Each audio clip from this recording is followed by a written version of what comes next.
Non-profit organisation Global Leading Light Initiatives has thrown its weight behind South Africa's unemployment crisis. Based in Port Alfred, is hosting programs aimed at fostering ICT entrepreneurship and innovation for disadvantaged Eastern Cape communities. Joining us now in studio to tell us more about Global Light Initiatives and its work is the chairperson, Vinolia Mabele. Vinolia, good to speak to you. Appreciate your time. Thank you very much, Hugo.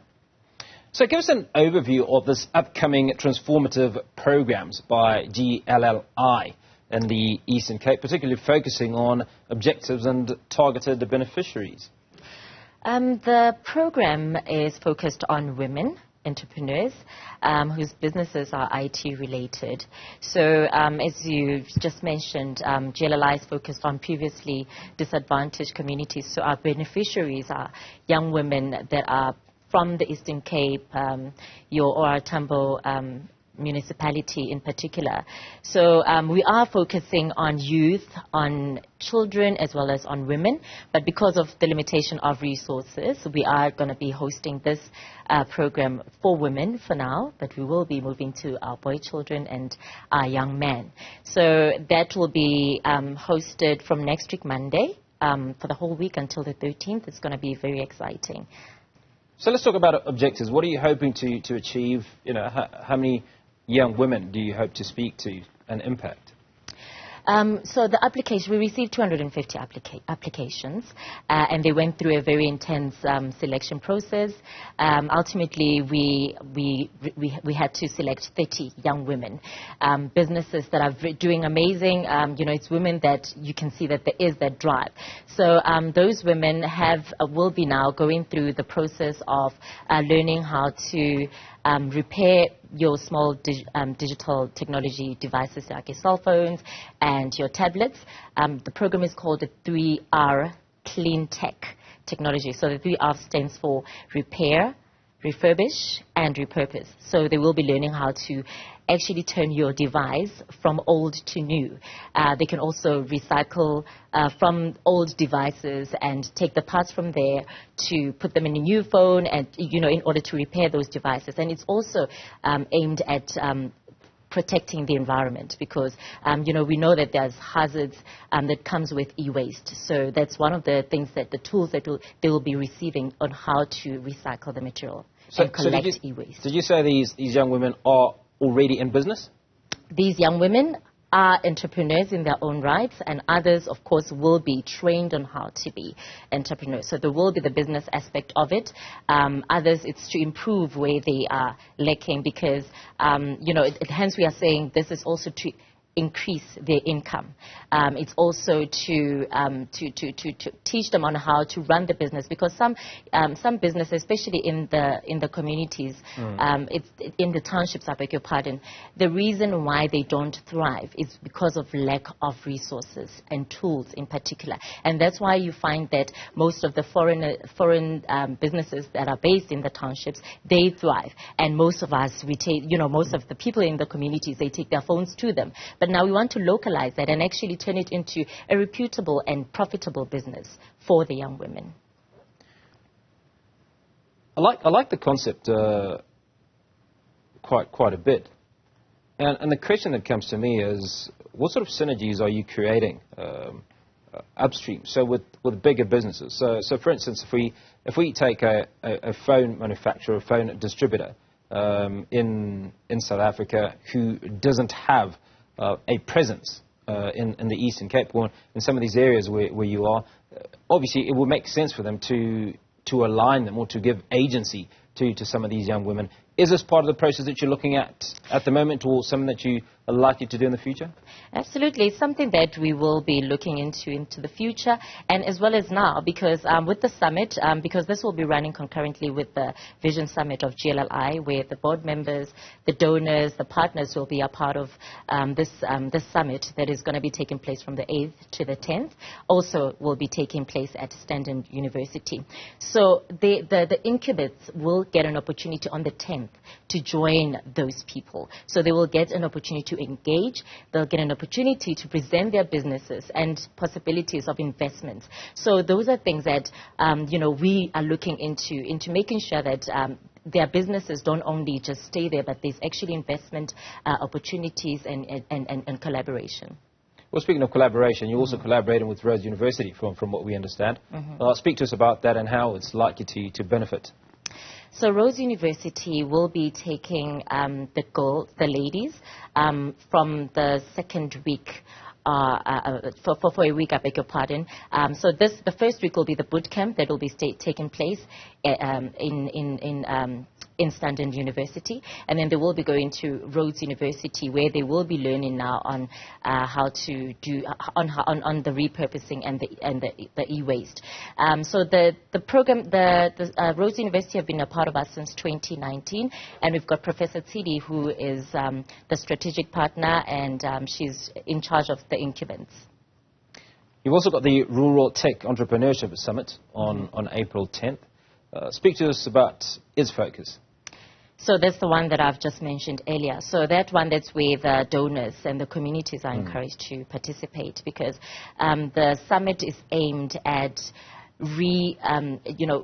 recreating the vision of GLLI and creating more collaborations and ensuring that we really look at how far we've come, what has been working, and how can we amplify and develop what has been working, and how we can grow, because we are getting more partners involved in our program. So we also want the communities to be part of the stakeholders and voice out on what they would like to see on GLLI.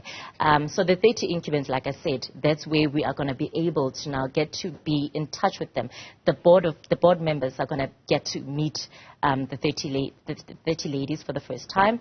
They will also be getting to meet the team as well as the board members and the donors for the first time. So that is going to be a groundbreaking event, because it's actually our second one that we will be having. So let's talk, Vinolia, let's talk impact here.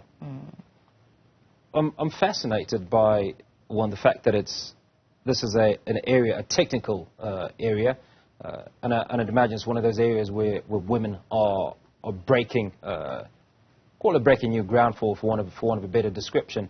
But the fact that these women will become technically equipped to repair phones, and I think you mentioned the three R's, is it?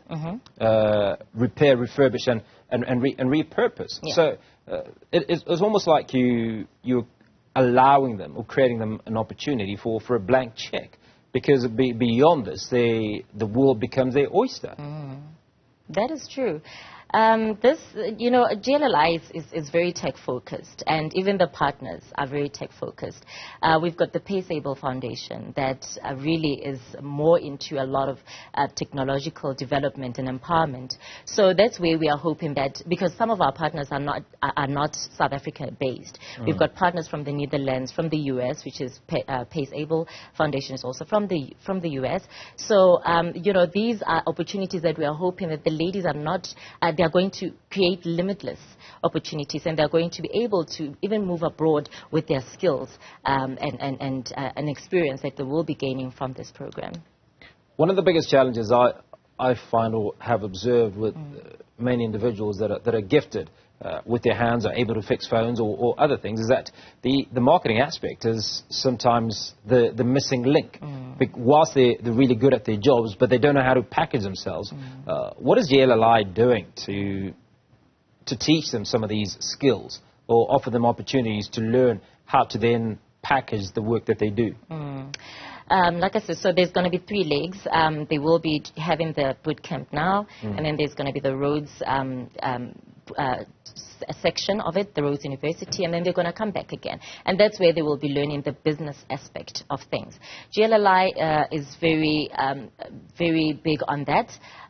We have another program which is called the Ibalilam. It's also on our website, and that one was it was born during COVID, and it was to teach business owners, particularly women, on how to survive during COVID. So we taught them on how to create content that will still ensure that they are able to continue with their businesses and sell their businesses. And in fact, the stats actually shows that they did better than they did before, because now they're even using digital spaces to promote their businesses instead of relying on the traditional way of doing business. So that's also one of the things that are very big in GLLI, to move businesses to the digital space, online stores, for example, or those that consult virtually. So, as I said, we are tech-based, we are tech-focused, and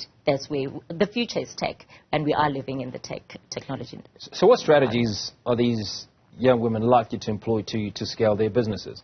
You know that one of the challenges for black entrepreneurs in this country has been accessing finance, right? Is this part of the program? Are those challenges that you're looking at, or is it something that they're going to have to do themselves? So one of the things that they will be getting from this program, they will be getting capital in terms of the tools and equipment that they would need for the business.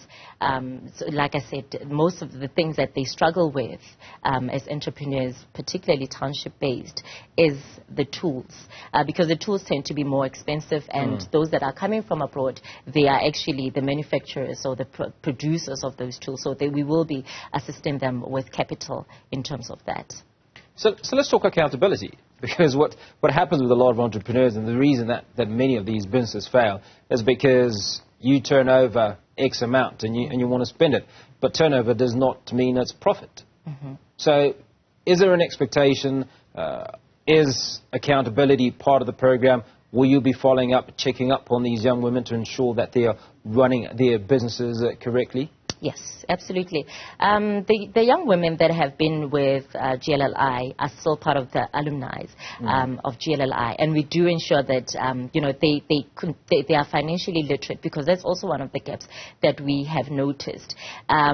You can give them a loan today, but what is going to happen to that loan? Will they be able to repay it back?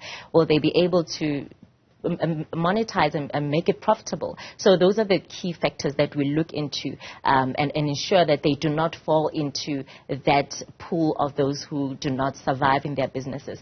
Some of the incumbents that we've had are actually now even working for the organization. Some of them are trainers, that we've had before. They are qualified trainers. So we do continue with our mentorship and empowerment and monitoring of the people, of the young people that we work with in GLLI. Vinolia, I want to go back to those 220 unfortunate young women that obviously didn't make the cut. Yeah. Are there still opportunities in the pipeline for them? I'd imagine that 12 months from now, at the very least, you're going to be running the same process. Hopefully, definitely. That's why we are having these summits. That's why we are having these engagements with partners, with donors, because we would love to actually reach out to the entire continent, because that's what GLLI is about. It's about Africa, So the limitation of resources is what will make us fall short of reaching the rest. However, there will be another opportunity. Like in June, for example, there is another opportunity for children that are in grade R to grade 5 who will be taught on robotics. So there will be, there's quite a lot of opportunities and initiatives that we'd like our communities to keep a lookout from GLLI, because the main focus of GLLI is to alleviate poverty and to empower those who already started a little something in their own spaces. So yeah, there will definitely be something out to look out for. Now, you've talked about access to funding and resourcing, curtailing some of the programs that you'd like to carry out. So I'd imagine that there are lots of people that are watching the show right now that believe in your vision and would like to support. How do they get a hold of you? In what ways can they assist? They can get in touch with us on our website. They can get in touch with us. We are also available and visible on social media platforms. Our office is based in Port Alfred, where we have staff that is always waiting to take their calls, because yes, we would love to receive their calls.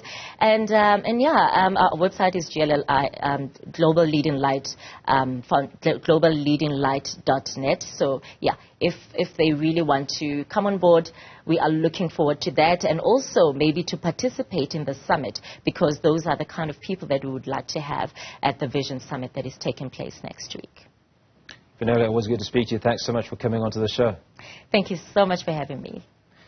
That was Global Leading Light Initiative Chairperson Vinolia Mabele walking us through that summit happening in a few days' time. You're watching Newsfeed, the PM edition. A lot more to look forward to when we return. Don't go away.